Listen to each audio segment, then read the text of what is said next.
Good evening, everybody. Welcome to Tech Tuesday. Like every other Tuesday when we are well, we come and bring a guest and we talk about tech and how it's changing our life and our realities. And thank you very much for actually joining and having this conversation with us. Today, there were some results that came out that showed that our economy grew with about 1.9 as compared to last year, which was about 1.4. But the interesting thing is, does economic growth really create jobs? We already had, last week we saw with the a statistic essay with the quarterly labor survey, it showed that yes, the economy grew, yes, more jobs were created, but the jobs that were created were less than 1%. So how do we then look at this and say that how can we, there used to be that debate in the early 2000s about, do we really need economic growth or do we need jobs? And can economic growth actually tackle unemployment? And today I have a very, very, very dynamic young person. He is also in the youth IT advisory council. Yeah. Sorry, ICT. Yes, Council. he's in ICT board and he's there as an advisor. But beyond that, he also has, an academy and a passion for teaching young children, about tech. Last week I mentioned that, I saw a video where a child in China was already so advanced and looking at becoming a physician and being able to articulate this. And a child from Lesotho just wanted to be simply just to have a job and be a security guard. So he's actually changing the narrative for children to actually have more experience in technology.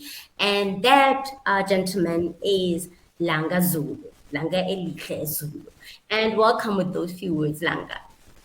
Thank you so much. Really appreciate it. Thank you so much for the platform. And yeah, greetings to everyone watching this. At home, at work, on the road. So yeah, thank you. Langa, I'm going to start off with this. What made you start the academy? What brought you into the space? Yeah. I think it's destiny. Because there's no single thing that I can point to. That brought one to the space. So I think it's more of a destiny thing. And and I look at a number of the things that one has done before this, and I'm like, there's just no other way that one could have avoided this. Onto the upbringing, the sort of things that one was exposed to growing up, the parenting as well, parents, the sort of things that make me read newspapers, it's just a bunch of things, sports, you're picking this up in a rugby match, so it's a bunch of these things that then culminate to I think what we now see as as Algorithm Lab or AlgoAtWork Robotics Academy, because it's built through influences, diverse range of influences, whether it's entertainment, whether it's music, whether it's social development, education, technology, media, design, so it's a bunch of these things and influences that I think, have had a great influence and, in one taking this direction. But one notable one was my frustration, and which of course goes is the same story even with my colleague as well, which is the frustration with the education system. And one has had issues with the education system since since I left school. But instead of us having conversations on social media, a lot of the time people will have these conversations, let's say maybe around December, January, when matric results come out, or the conversation would be had when maybe there's unemployment stats, coming out. But then I think for us it was like, okay, cool. Are we also going to be a part of that group that is just going to sit back and complain and moan? So I think we took it upon ourselves to say, I think we need to do something about this. We don't have resources. We don't have any connects. We don't have any capital.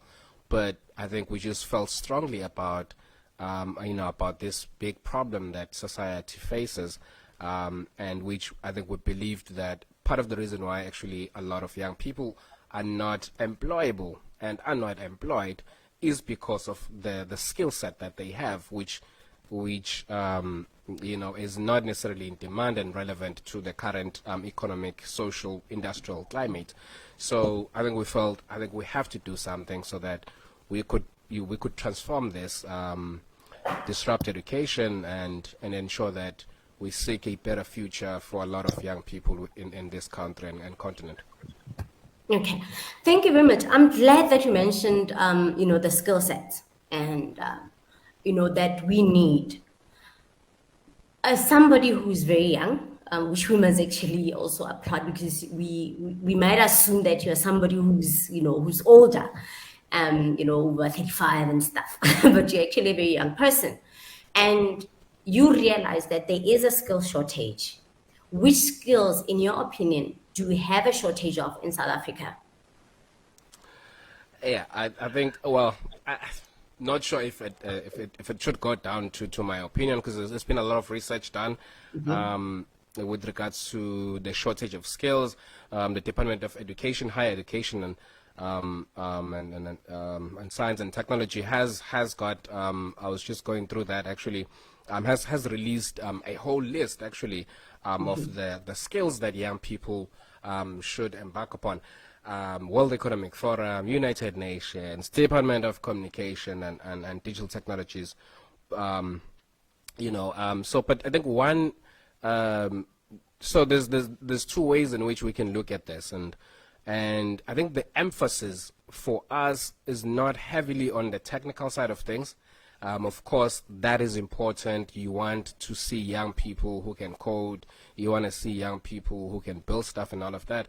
But I think the biggest issue is on the interpersonal skills side of things, where a lot of people have got the technical skills, and hence 3 million graduates sitting at home. Technically, you can argue and say, well, you've got 3 million, 5 million young people with skills. But the problem is that they cannot think critically about the problems around them. And I think that's the biggest problem that we have, is that a lot of people are passive consumers. A lot of people just take narratives, they just adopt things without being critical about them.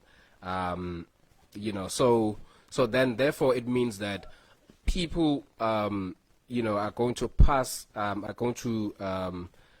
not recognize a lot of the opportunities around them. So if people cannot, think critically, if people cannot complex problem solve, if people are not creative, if people are not emotionally intelligent, then you're going to find a lot of young people who are going to go out to the streets and picket and band ties and put in boards and hashtag hire graduate. And it's like, okay, wait, bro, but what is the skill set that you have? And then number two, what are the problems that surely you are frustrated with a lot of the things that are happening within your environment. How then do you use your skill set in order to facilitate progress within your environment? Practical example is, say, a BCom accounting graduate. So on one end, you've got this BCom accounting graduate posting, hey, hire me, hey, what, and kind of thing, hey, occupy, whatever.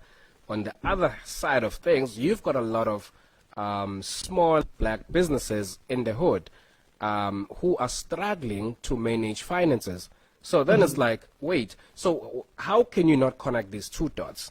For you to say, well, you may not afford to pay me what I'm worth. Here's another situation. Graduates put in these big figures.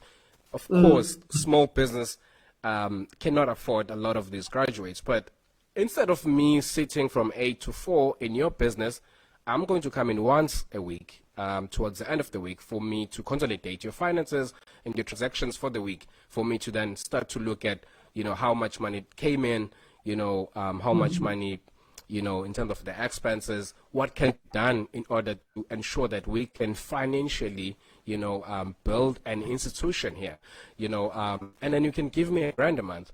I can also do that with 3-4 other businesses, in my township, in my environment. So suddenly I'm picking up experience. I'm getting to practice the skills that I picked up at varsity. I'm building networks. I'm adding value in my environment. Suddenly, in a few months, in a few years, these businesses are sound. These businesses are a lot more stable. These businesses are seeking growth. They're raising, funds and that kind of thing. So now you're addressing a whole bunch of things with just one person who was saying, well, what is the skill set that I have? What are the problems within my environment? I think we need a lot more of that, which unfortunately there's no president, there's no minister who's going to create that environment. We, as young people in our spaces, need to take it upon ourselves to say we need to respond to our problems, but as we do that, that is how we then create economic opportunities for ourselves and as well as those around us. You are reminding me of something that Peter Thiel said when he said that we were hoping for a flying car, but we ended up with 140 characters, which was a bit of a jibe, towards Twitter. But what he was talking about was that, what he feared was that we have a technological deceleration, and that we're not thinking big as you are mentioning. But also, wouldn't you assume that our environment that we are growing up in, because we still ask children who are small, what do you want to be when you grow up? Therefore, we sort of like channeling them to only what's available right now. And we know that 70% of the jobs that we have currently will not even be viable in the next 20 to 30 years. So wouldn't you say limiting and restricting to children? I'm not sure. I'm not sure. I'm not sure if I heard you properly there. Just trying to process. I think we could say all we want to say about our environment and about our reality. Unfortunately, again, there's no Messiah that's going to come and undo all of these things. We have to dirty our hands. We have to do the hard work for for progress, and we've got to think long term as well, because I think the biggest problem that you have is that a lot of people think that things just happen within a snap. I'm not sure if it's because of social media, and we've seen influencers, we've seen the so-called entrepreneurs and that kind of thing, and maybe that has created a toxic culture where we believe that things just happen, and we now there's no respect for the process, but it's just no. If you look at the progressive communities, which we do have those in South Africa, communities where you get that the streets are clean, they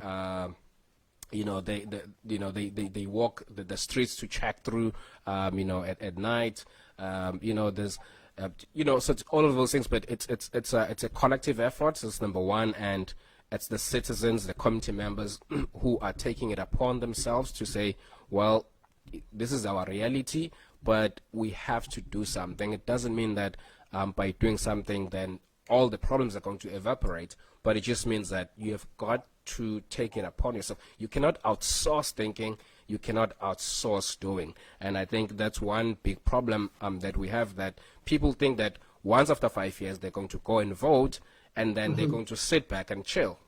And then they're only going to see this person 5 years later. And it's like, no, you have got to work with this person that you have elected so that they can deliver on the mandate by the community members. You can't just sit back and you say, well, my councillor is not doing anything for us as a community. What is it that you are doing as community members to support the mandate and to ensure that there's progress within your respective community? So I think it's things like that, just lack of commitment and dedication, and just lack of ambition. A lot of people do not lack ambition for the future. They do not imagine a great future for themselves. They do not imagine a great future for their respective communities, and I think that's one big problem that we've got to fix. And again, it starts with us. Okay. You're mentioning so many things and you're exciting me in a way. You mentioned that nothing happens at a snap of a finger, and that is a progress. Maybe you could say, how long did it take you to get here with Algoa Robotics and to get where you are and actually have an academy that is actually functional? How Yeah. many years did it take you to get there? Great question. And I think we have to share these stories. Because people think that again, you just register a business on CIPC, and then the next day, boom, you've got a company. And unfortunately, that's not how it works. I think the very first real intentional act. I think it was in 2014 when we started going around, knocking on doors and wanting to work with schools. But I think it only really picked up in 2016, 2017, actually, which is where we formalized even our corporation. And then it was quite a number of things. It wasn't a straight forward process. There's a lot of detours along the way because another challenge is that the industry is still in its infancy. So there's a lot of there's no data from a local standpoint. A lot of the focus and a lot of the research has been done intentionally, but locally not so much. So you can just imagine 2014, 2015, you're trying to open a coding initiative where a lot of people didn't even know what coding is, and there was no 4IR hype, which luckily for now we have that. So at least people have got a little bit of an understanding. So it was a lot of work, but I think the diversion was we started at building software, developing apps, and that kind of thing, which also took us back to this path because as we launched our very first app in 2017, which was a human trafficking solution for women and women abductions. The first version was great and all, which was an app, but we had to then develop an IoT solution for version 2 and 3, and that's where we started really, thinking about hardware solutions and thinking how do we navigate that, in that space and in that facet, because again, how many young black guys do we know in our environments who are into hardware engineering and that kind of stuff? So I think, as I said, it was more of destiny, but yeah, it took us just a few years to just get off the ground, but 2017, 2018, that's when we started really, formalizing it and say, okay, here's the sort of approach. And then end of 2018, we started taking the few children and clients that we were working with. And then it was only in 2019 when we started really, really building the structure, curriculum, what sort of approach that we are looking at. And we're still in that journey because, yeah, it's a lengthy process, and we have got to respect it. But day by day, we have to do. We are learning in the process. We're doing the tweaks. We're doing the changes. So it never stops. That's just how it is. And that's why I think it's very important that you also do something that you really, really passionate with. And that you really love, and because a lot of these things for us we just do naturally, just second nature. But yeah, that's how far it has taken for us to just get to this point. Okay, thank you very much with sharing that. I'm glad that you also mentioned that there were detours along the way, because Plenty. our our assumption is that once you are on a path, you're sorted. Like, this is your path and this is your passion. And once when there's that bumper sticker that we love, like, follow your passion and never work a day in your life. And it kind of says to you that you're never going to have any detours, you're not going to have disappointments and failures along the way. And I just want to go back into I love that you started in 2017, right? Initially 2014, but yeah, as a corporation 2017. Yeah. And that means it's a journey of 8 years. That's Yeah. if we're Correct. looking at Yeah. it. Yeah, it's a Yeah. journey of 8 years. That's correct. What would you say that what have you had to give up to follow this journey? Because there's always that opportunity cost. You want me to cry, I see. I want an honest conversation, so Yeah. that we understand this. Yeah, no, that's great. Great question, KRP. So it's quite a bunch of things. Friends, number one, because yeah, it was very clear that if one is going to again walk this path, it's not going to work. With the sort of friends that I had at the time, where come, it's a weekend. What are we doing? What are we getting up to? Because again, you have to spend a lot of hours figuring things out. If you're an entrepreneur, especially in the early stages, there was a lot of times where we have to sleep at the office, and I think we still do that, sometimes. And if you have a lot of friends, and kind of step who are not necessarily aligned with your path, then I think I think there's definitely going to be a lot of challenges. So yeah, friends definitely, family as well. I think one had to sacrifice family a lot of the times, where maybe there's this family function you're supposed to attend, and you have to I've gotta work on this project, or maybe we're just working on maybe a new strategy, that kind of stuff, which also takes a lot of time, and again, which would mean working over weekends, Fridays, Saturdays. We're at the office all the time, so definitely sacrificing family, friends, girlfriend, without a doubt. Girlfriend would see you once in a while. So it's quite a bunch of things.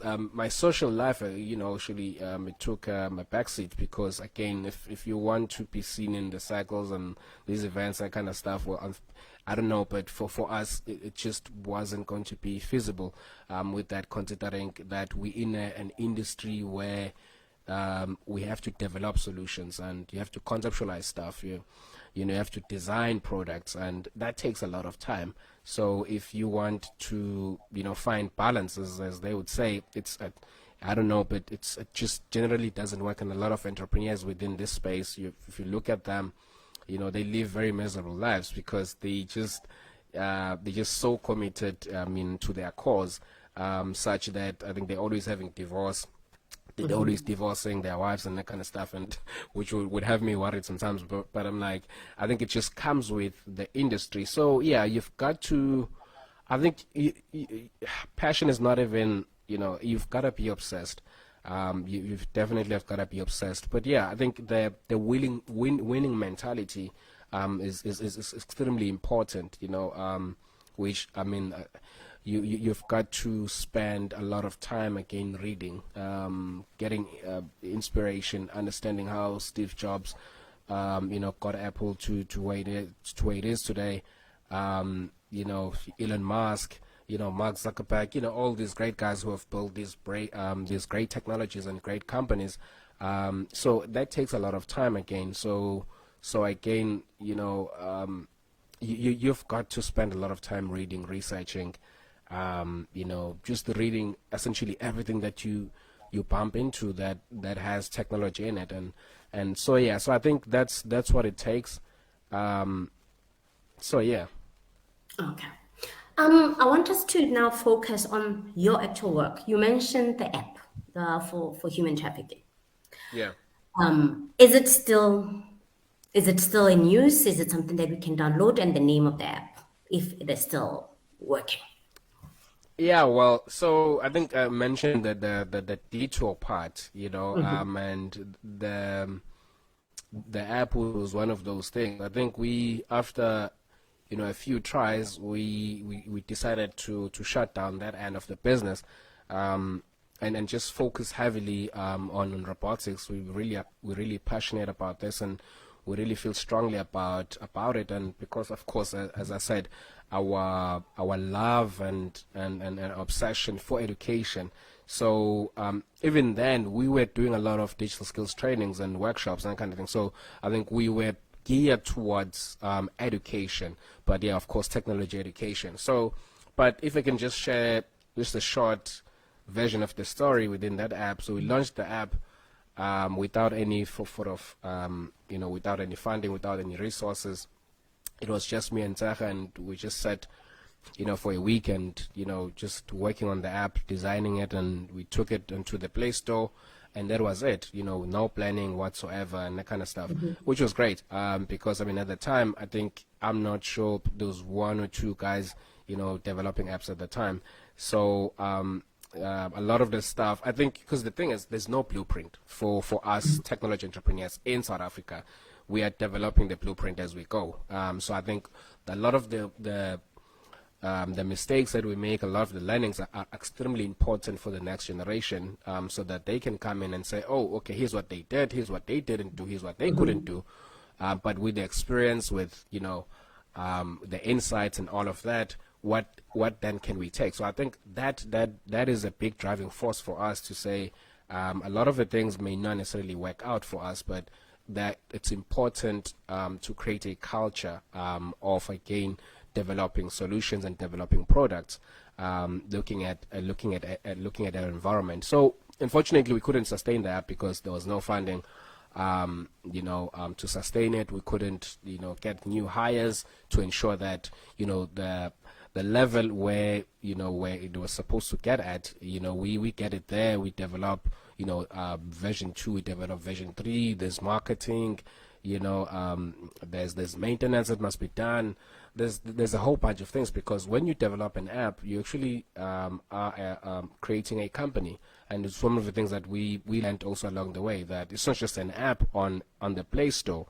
What you need to understand is that it's a business, it's a company, so therefore there must be a business plan backing it up. Otherwise, you're soon going to find yourself in trouble, which I think one of the things that we learned, along the way, which we're happy to share, to the younger generation, to say, hey, here's a few things. You may not have everything, but you have to think about this. You have to think about that, so that you don't run into, the same problems that we ran into.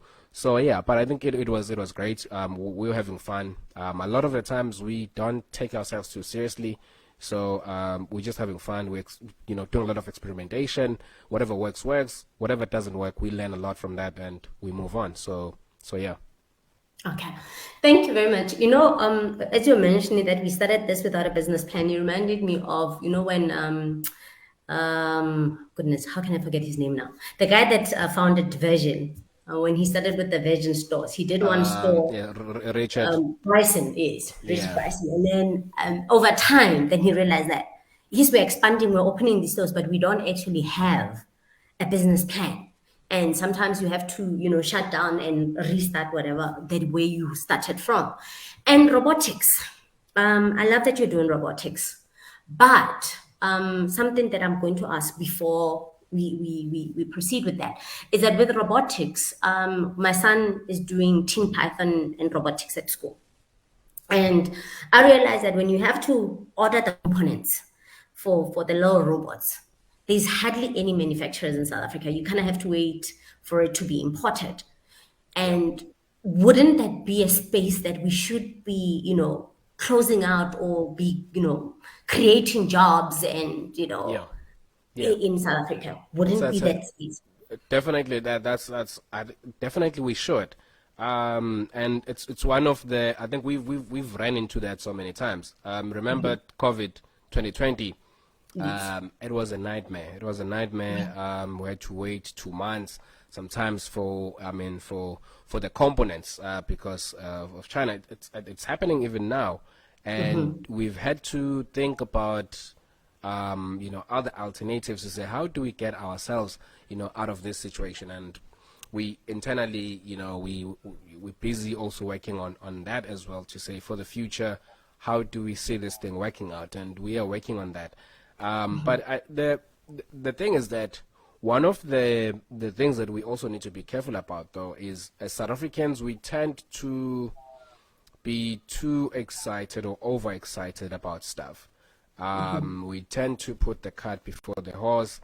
And again, we then in that process, make a lot of mistakes. So I think what we need to realize is we're still playing catch up. of course, looking at the history of South Africa, at some point, I think we were great in terms of, had great industries. We had, even in the space of technology, there's been great inventions coming out of South Africa. Fast forward to today, because of deindustrialization, I think, we took 10 steps back or something like that. So I think we need to reignite that. But that is not going to take a year. It's not going to take 3 years. We need to understand that. And that's why, the emphasis for us to say we have to develop a culture first. Because if we set up these factories, who is going to work there? Because a lot of the young people not have the relevant skills for the industry. So you then say, well, you put in $1 billion to establish a manufacturing plant, then you quickly then realize that you've got to hire a lot of foreigners to come and work there, because you did not have a structured plan to say, okay, here's where we want to go, and hence you've got things such as the National Development Plan.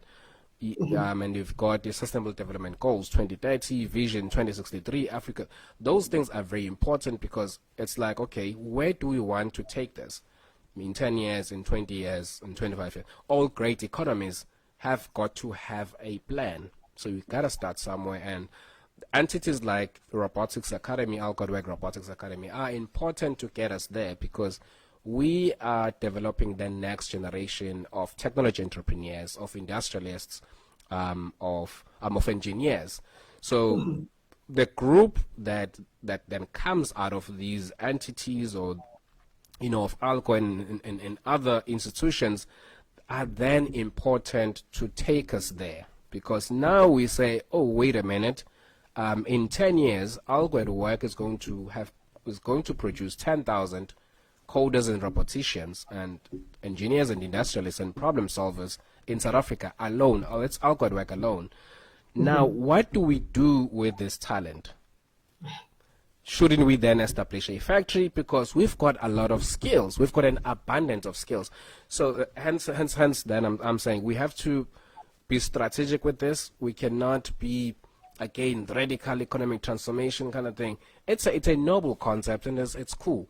But are we ready? Have we prepared a generation of young people, who can ensure that we get to the destination? And the answer is that we have not. So we've got to start there, do the hard work, do the dirty work. It's not so nice. It's not so cool. Doesn't make for great headlines.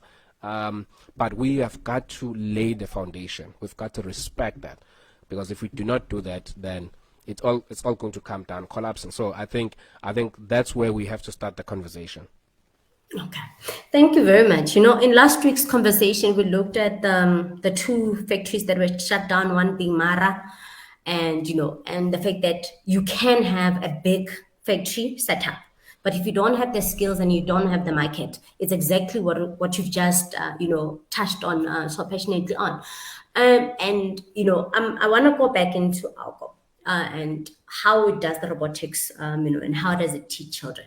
Does a child have to be there physically? Can you do it digitally? And as you said, you've been, revising the curriculum. Yeah. And with revising the curricula, obviously, in the beginning, one of the first things you touched on was also the skills that we need, the technical skills, the critical thinking. And if you are, I've seen the code, when you're coding, a child is coding, they don't just follow that code for it to run or whatever. Maybe the first 2 times they'll give them the perfect code for that robot to move.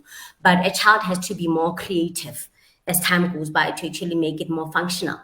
Have you seen that change in children that come to Algo, that go out and, after a while, the 4-5 years that you've been doing it, what is the greatest thing that you have seen as a change in everybody that has come in? And where do they go into the world?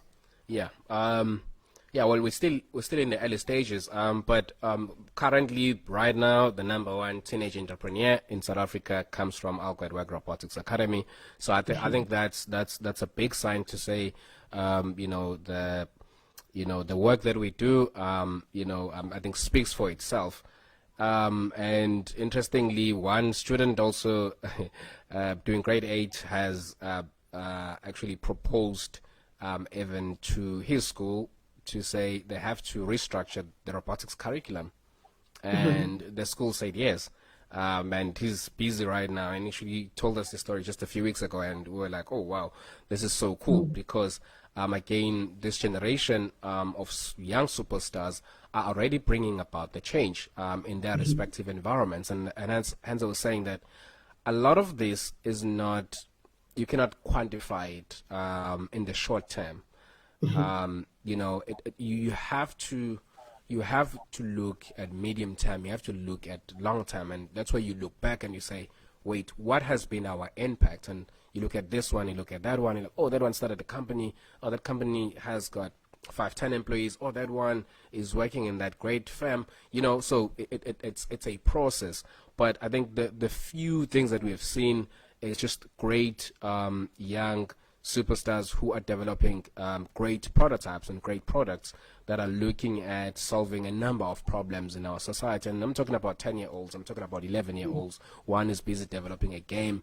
I think I posted that video last year, and it was just insane just to look at his thought process and his reasoning process and how he goes about, designing this game, and, looking at the element of diversity, looking at the element of inclusion.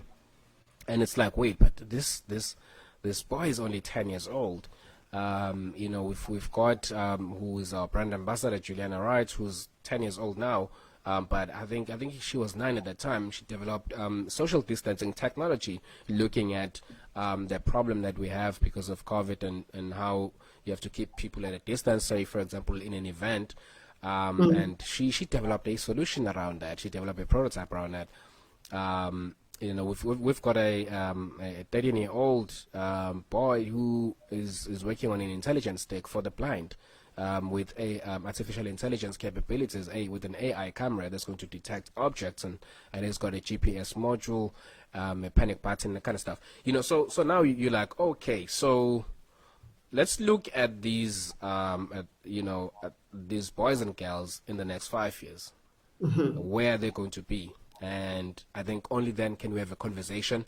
But so far, the great achievements we have seen are just insane, and hence a lot of people have been gravitating towards our work and wanting to visit our academy just to meet these great young entrepreneurs. And I think we're also going to be taking them to University of Johannesburg in next month, because they've invited us and they want us to come through with these young entrepreneurs, because some people do not believe that it's actually young entrepreneurs who are developing these great products. It's not us. So yeah, I think they're going to be there, and people will be able to interview them and have conversations with them. They did something also great last year during the expo, the KZN InnovTech Expo, that we did in partnership with Department of Communications and Digital Technologies, as well as the Youth ICT Council, where they were actually mentoring university students who were supposed to develop and hack solutions overnight. And they couldn't believe it. University professors were there, great people were there. They took them through the introduction of Arduino and coding and IoT. So again, so these are just small achievements, but they are notable, they're significant, and they are a great sign and symbol to say over the next 5-10 years, I think we'll be having a different story altogether. You have just mentioned amazing, honestly, I know you're being modest, but those are very, very, very amazing solutions. And how can we, because in 2017, funny enough, South Africa became a signatory to the resolution. There was an AU conference in 2017, and they signed that every child in South Africa will learn robotics, will learn coding. This is in 2017. And luckily, I can't say it. I was there when it happened. It was in Addis Ababa, and we did that. And still, as you're mentioning, these kids that are 10, and they're already coming up with solutions, right? Yeah. And as you said, in 5 years, this will be amazing. Now, most children still do not have access to coding. When you're saying coding, people still don't understand what we're talking about. We say it loosely, because it's something that we know, but some people do not know. And some people, even in in South Africa, most especially from rural areas, when they get to varsity, the first year they get that introduction to computers, and that's when they start actually touching a computer and operating a computer. How can we change this with the platforms that we have, including this platform that we're using, which is Facebook? Yeah. Yeah. So then firstly, we at Algo do not believe that, every child should learn how to code. I think, yeah, I think we should not politicize this. And we know politics generally, want big numbers, 10,000, 100,000 young people learning coding and kind of stuff, which Yeah. is cool for the headlines, again. But as I think I said this, what we have to do is to stop thinking about the headlines, because I think that's a big problem that we have, is that we do great things but with bad intentions, or we want to do great things but with bad intentions. So I think that's just how it is, especially in this context of robotics, where a lot of kids still have not been introduced to coding and robotics. It's a noble idea, but it's impossible for us to introduce every child in South Africa, to coding and robotics. It's just impossible. Let's just be real for a moment. And obviously that's because less than 20% of public schools have got access to the internet, for starters, and computers. And then once you jump those two haggles, which are hectic, you've got to now think about who is then going to teach this coding and robotics that we're talking about. It takes years if you have to learn software engineering. It takes years if you have to learn, robotics or hardware, electronics engineering. And then it takes years for you to develop the principles. So we cannot send teachers to a 1 week training and then they come back and we're like, there we go. So I think for us, what makes sense is to say, I think we had technical high schools in South Africa. I'm not sure what happened to that concept, if we still do. But that's the approach that we should take, to say, well, these technical schools already have capacity at some level. The technical high school that I went to, where I did electronics at high school, already had soldering irons, already had a lab, computer lab, though it was there, electronics lab, there was already mechanical engineering, there's already technical drawing, so there's mathematics, there's sciences. So you've got the the foundation already. So the only thing that you now need to think about is software element, and it's like, okay, maybe is it possible for us maybe to take graduates, the same way that we had, what do we call this, where students, university graduates, had to then come out and then do a course for a year, was it a year or two, so that they can then Yes. be able to do teaching, Yes. PGCE. Yes. You take that approach where now it's like, okay, they were doing computer sciences, because a lot of them also are not hired, they're not employed. We're doing computer sciences, and they do PGCE. They go on and then work in these schools. You plant them in these schools, and of course, electronics, mechanical, you may have to just upskill those teachers, send them to a bunch of trainings throughout the year, not once. Every now and then you're sending them, because it's a matter of principle, it's a matter of philosophy, attitude. For example, we did electronics and we did technical drawing, but we were not introduced to the aspect of designing solutions ourselves. So we'll be just given, hey, here's a pulley, you design this pulley, and you didn't understand where this pulley, is going to, where does it function, the engine, whatever. So you didn't have that bigger picture, and neither did the teacher. The same way with electronics, it was just a case of, you strip this, you solder, you put together resistors and that kind of stuff, you strip the TV or the radio. Again, there was no understanding to say, okay, well, you can now solder, you can initially now design, circuit boards and that kind of thing. So I think that it's just a matter of as again, the philosophy that we have got to just shift. So we're not so far behind as much as we're led to believe. But we have to think small numbers, and we need to think big impact and big value. And we can only do that if we're working with a fewer schools. Let's not politicize it.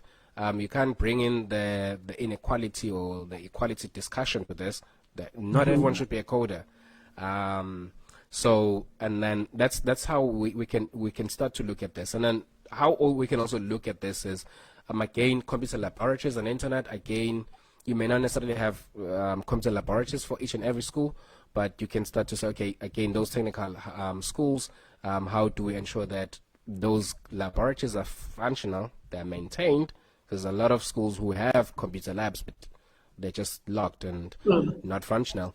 How do you ensure that you do that? And then maybe as an extension, maybe the surrounding schools, how do they also get access to their computer lab as well? You could, look at, there's a concept of co-working, shared spaces. So you could look at, okay, maybe this computer lab is not functional all the time. How do we ensure that maybe, the surrounding schools can get to also utilize this lab, so that you don't have to have computer labs in each and every school, which you have to now deal with security and all of that. But if you've got fewer schools with these facilities, then you can beef up the security and ensure that they are well maintained. And so I think that's essentially how we need to look at it. But yeah, let's not politicize it. Not everyone should be a coder, and it's impossible for each and every child and learner in South Africa to do coding. It's actually ridiculous. um, we'll have the conversation about that. But I think also for us to improve, as the World Bank always says that, in how many years, like they said, the critical skills that we'll need in 2023, and then you kind of check everybody and what do they have as the skills. And when they released this was before COVID. And, a lot of people did not realize just how much life will change. Because of COVID, we did, even when it came out, when the World Bank took out that list, the skills that you mentioned, critical skills, emotional intelligence, and all of that. Yeah. And Yeah. I remember it seemed like, but they're saying this in 2023, and that's next year. And now I look at it and Crazy. I'm like, Crazy. whoa, crazy, Yeah. because we're not even close to have those skills. But I would want to, as we going towards wrapping up, I want you to tell me, what are the plans for AlgoA for this year? What is coming up at AlgoA? And how can we be more, as you said, we need to be more active, in actually transforming the economy, in transforming our situations and our environment. So I want you to say that what's up at AlgoA, and how can we actually be part of the solution? Yeah, so not sure if I'm allowed to say some of the things. But but yeah. So right now, what we're working on is essentially distributing, the brand to as many regions as we possibly can. Because I think what we've been focusing on is just to understand the product itself, and as I was talking about developing the curriculum, really understanding where we position this, what's our target market, and that kind of stuff. And now we have a lot of the answers. Hence right now we're in Durban to actually open up here in Durban, which is going to be very soon.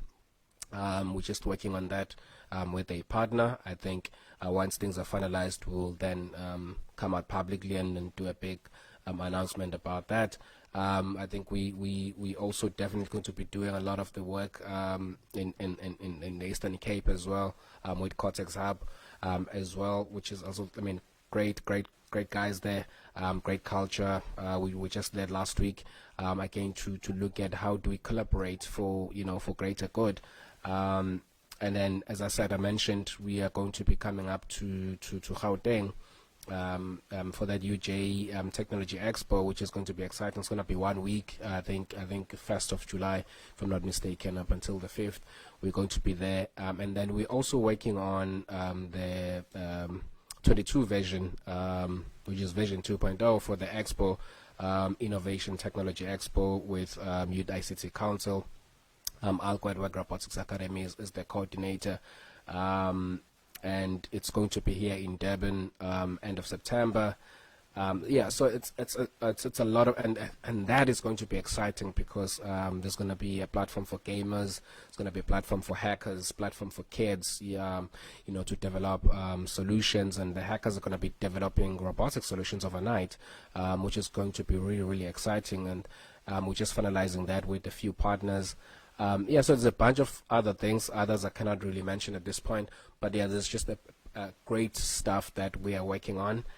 So yeah, people should just follow our channels. People can visit our website, engineeringforkids.lab. Follow us, on social media. But yeah, it's really gonna be exciting, and we love the energy. A lot of people, a lot of institutions coming through, wanting to partner, wanting to look at programs, and how can we, solve problems for this particular industry and that kind of stuff, because we have a lot of issues in South Africa, environmental issues, that kind of stuff, and where the robotics can play a big role for young people to develop themselves. We can only give them the skills and the thinking, first principles thinking, so that they can then develop solutions. And the importance of that is not just in the developing solutions, but of course we want them to get used to that culture, to say we get skills in order for us to be able to respond to societal problems. But beyond that, I can now generate economic opportunities through this, because now I can look at, okay, so if I were to commercialize that, which now entities such as maybe the Technology Innovation Agency, maybe DTI, so that's where they come in to say, oh, here's a young person with this prototype. What can we then do? Can we give this person pre-seed funding, seed funding, so that they can develop this solution further? What are the resources that this young person has? And that's why we've needs, and then that's why we've got platforms such as Innovate Durban. We've got Cortex Hub. We've got a bunch of these hubs.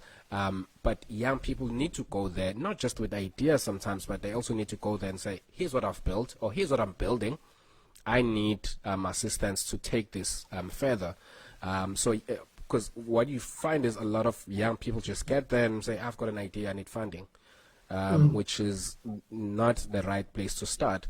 The conversation should be, here's what I'm working on, or here's an idea, but I want the resources so that I can develop a prototype.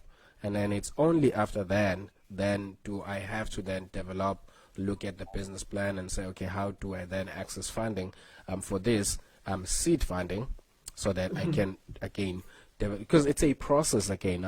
There's one great guy that we follow that inspires us, which is Muzuko from Sensor. He has been working on his prototype. I think we first met him, 2017. The product, as I believe, is still not on the still you cannot buy that product as yet. So it's a process, because you're looking at patents, you have to look at trademarks. It's a process. It takes you a few years for you to get to market, but so long as you're doing something and you've got the right network, that's what is important. So I think we definitely are getting there as a country, but we just need to be patient with the process and understand that great things take time. Thank you very much. And I'm glad that you did mention also Zuko and his own journey, because he shared it, and he's somebody who, sometimes when you feel like the chips are done and then you speak to Zuko and then you're like, nah, man, the chips are definitely not done. Great guy, everyone. Yeah, great Yeah, guy. he's like, a beacon light that it shines for everybody, to say that no matter what idea you have to, go through the process. And, even the idea that personally I would love to see happening, some solutions that personally, obviously as a person, you do look at things and say, no, man, this is just not working. We can do better, Yeah. yeah. And thank you very much for your time. And I must say, your plans for 2022, yeah, let's just say that breathtaking, because where do you even begin? Because it's like, wow, so much is happening. And I'm glad that, also more than anything, I'm glad that you're the face of the youth and you're the face of what is going to happen in this country in the next 10 years, in the next 20 years. And Yeah. that, when we talk about Vision 2030, we're looking at people like you that will actualize it, and make sure that we do have a proper, it's not just Agenda 2063, it's out there, but you're actually actualizing everything that is written down in paper.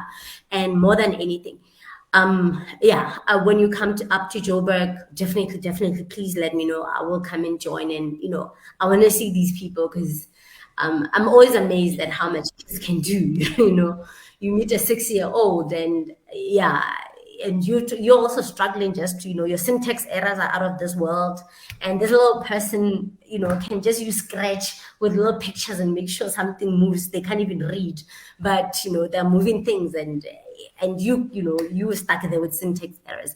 But thank you, you're doing amazing work, I must say that. And please, no matter how hard things ever get, if they I hope that from now on everybody can understand that, and that young person, that the teen entrepreneur, that you actually need to actually we also out here, we need to actually talk about what you're doing more than anything else, and make sure that we have more people understanding the new phase, that the next stage of our economies, that it will be led by the likes of Langa Zulu. It will not be led by old people, and Yeah. maybe we Yeah. should give it more a listen. But thank you very much for your time. And yeah, we are going to still have a chat. Hopefully, then we can actually even have a hackathon later on this year with actually specifically for small kids. But they will That would be not cool.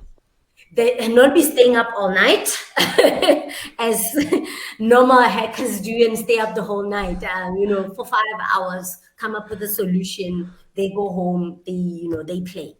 And more than anything, thank you for your time. Yeah. No. And No. I'm going to end the broadcast.